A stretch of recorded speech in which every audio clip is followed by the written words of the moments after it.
What about you? Who inspires you to create what you create and to watch the sports that you watch? Current, okay.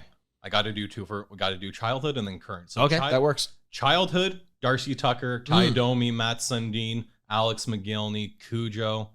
You're describing a very specific era of Leafs, and I love it. Yeah. Oh my God, the glory days where you could whisper "Go Leafs, go" in the Air Canada Center, and everyone put down their fucking shrimp cocktails and actually did something. Now it's boring. If we're talking about now in the current NHL. Mitch Marner's secretly my husband. He doesn't know it yet. I'm having a very awkward conversation with his girlfriend. It's okay. I promise you my hair smells better than hers.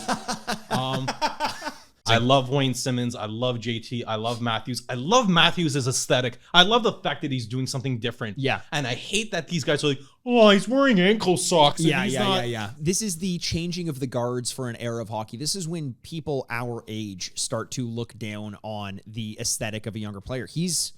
in my mind, like I'm 32, he's a young guy. He's young, and there's a whole different aesthetic to the way that you dress in, and this brings it back to the idea of marketing. You also mentioned Mitch Marner. It's basically like Marner has this whole new realm of approaching fans and marketing himself, which is through Twitch, through being just a unique individual. And then Matthews has this way of dressing and being cool, hanging out with guys like Justin Bieber, who people my age often just refuse to admit is a cool person. You know what I mean? Like there's this whole new trend and wave of sports fan that are coming out. And that's a demographic I think that you and your channel speak very well to. It doesn't have to be one way. No. And you mentioned your love-hate relationship with the Leafs. In a lot of cases, I feel a similar frustration, not necessarily with the way the Leafs play the game. It's the way the fans strong arm the way you're supposed to cheer for the team.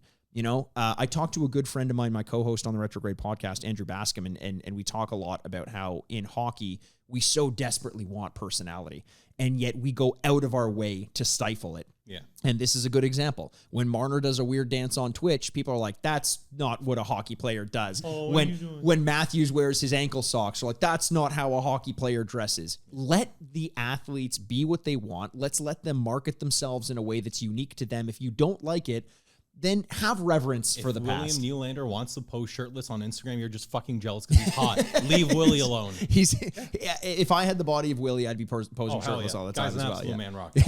You're completely right. It's just a changing of the guard. It's just like when late 90s, early 2000s, people stopped chain smoking 3 cigarettes in the Zamboni entrance while eating a Heinz mustard hot dog. Yeah. Like Fedorov used to go chain smoke 2 cigarettes in between. Yeah. Chill out. You're not showing up. They weren't showing up in suits and stuff anyway. It's almost the same as, there are a ton of examples of this where it's when did you grow up? What did it mean to you then? And what was it about it that was iconic to you? And you refuse, and I'm speaking to a general you, not necessarily the listener, but if you find yourself questioning the way in which modern players are holding themselves, you should really start to change that. You're old now. When you start questioning the new stuff, it's like, oh fuck, I'm Grandpa Simpson. Old man yells at cloud. I mean, and it's okay to feel or to recognize that it's changing, and it's okay to be old, but we have to understand that the league needs to open itself up. It needs to do some spring cleaning and market itself in a much younger way, and that's going to kind of feel like it's alienating people my age and older sometimes because it's not marketing towards us, but that's just a part of it, right? Understanding that you're not going to be the person who's being spoken to every moment of every day. Yeah. On that note too, with the NHL, when you see great things happen like the Hockey Diversity Alliance or players standing side by side to stand against something, when people get mad at players for speaking up against social justice inequalities, fuck you. Yeah. Quite easily. If you're not part of the solution, you're part of the problem. And then when I see hockey traditionalists, they complained about, remember when the Dallas Stars, they did their neon jersey this year? I do remember Edmonton? That. Yes. It was said on the Stephen Dangle podcast, those jerseys aren't meant for you and your dad. They're meant for the kid that's on EA Sports. I was going to say, jersey. It looks, and that's such a good point, is kind of missing the mark. But people who look at that Dallas jersey, it was the reverse retro jersey, I believe. No. The reverse retro was the 99 full white star Oh, bottom. right. Yeah. Yes. So they did yes. full Dayman versus Nightman. Nightman. Yeah, exactly. It's always Sunny reference. Yeah. Love that. And someone who can actually do the vocals of it. That's fantastic. But people looking at that and basically thinking that's never going to sell. You're missing the point. And you're missing the fact that when I started this podcast and I was kind of explaining what I to someone who's a veteran in the industry, what I bring to the table and what my demographic is coming Drop across. that name. No, definitely not. When it comes across, because for all intents and purposes, good guy. Much smarter than I am when it comes to all this stuff, but just not understanding that there is a different demographic now. The demographic that follows me over from the Retrograde, a video game podcast, is hundreds and hundreds and hundreds and thousands of younger kids who are willing to spend less money. I'm talking about larger multiples of people who are willing to spend less on one thing as opposed to fewer people who are willing to spend a lot on one thing. And it equals the same amount. So if you look at that Dallas jersey and you're like, I would never buy that. Yeah, I don't think it's for you. I think there are hundreds of kids out there who, like you said, Chris, design their own jerseys in the EA Sports NHL franchise and make it look as absurd as possible. What a nod to them to get and recognize that the league is now recognizing them. That's a good thing. Which makes me disappointed that the Leafs reverse retro was so bad. That was a an interesting take. I was not a huge fan of the Leafs reverse retro jersey, mainly because I don't know what it was trying to say. Gray was never an option. No. Great. It was never an option. Like, unless your retro was like the last time we won it, the black and white footage, like that's it. There was never. And the worst part is all their teasers, everything that came out, they edited the pictures to make it look more white. Right. And like people, like I literally bought this ECHL Growlers jersey because it was a better retro reverse than the Leafs put out that year, and it was put out the same year. This is just the ECHL Newfoundland Growlers third alternate Leaf jersey. I don't even think they got to wear it because of COVID. Yeah, why couldn't we do the Toronto Arena stripes on the sleeves and then do the modern Leaf? Why not? True. Easy. Or here's the other thing, because and this is again speaking to here's the don't do anything Ballard curse related. yeah, that's the other thing. We talk about Ballard on this podcast all the time, man. He has some he's like the Vince McMahon of the early NHL. Where is he? Where is he? Stephanie, you stay here. Getting some theatrics in the studio, I love it. But I think that we have a hesitance as Leafs fans to do anything modern.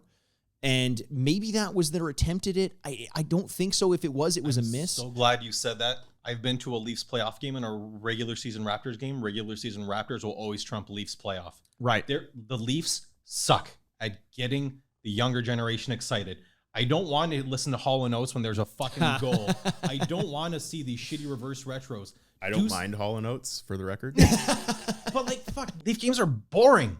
The team is boring. The aesthetic is boring. The Raptors are okay, I don't like the chevron, but at least they're doing something new, man. They're doing something new. Well, see, here's the thing: is I don't know that I find it boring necessarily, but I feel like it's stagnant. Yes. And I think that's a clear distinction where when things start to move in the other direction towards a younger audience, a lot of people feel ignored or left in the dust. You know, I've supported you all these years and now all of a sudden it's like I don't exist. But that's what teams and leagues have to do in order to maintain their relevance. Yeah. I'm okay as someone who does like the Hall & Oates goal scoring. If they start to do something, you know, they had Deadmau5, for example, do the theme for the Leafs taken to the ice.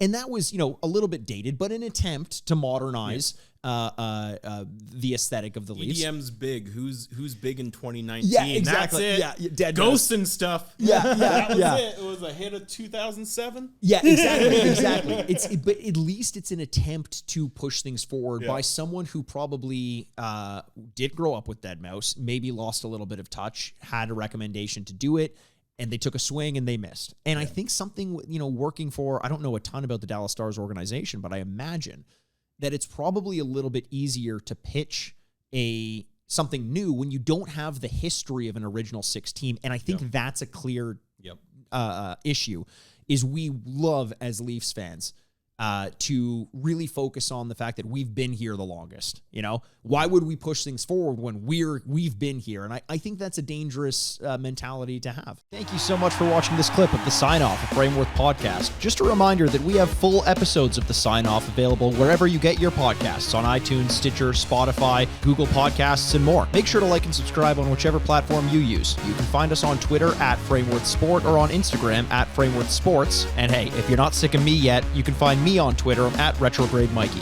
Finally, feel free to send us emails with your questions you want us to answer on the show, and we may feature you live. You can do that by sending your emails to signoffpod@frameworth.com. Thanks for watching, and we'll see you with a new episode every single Thursday.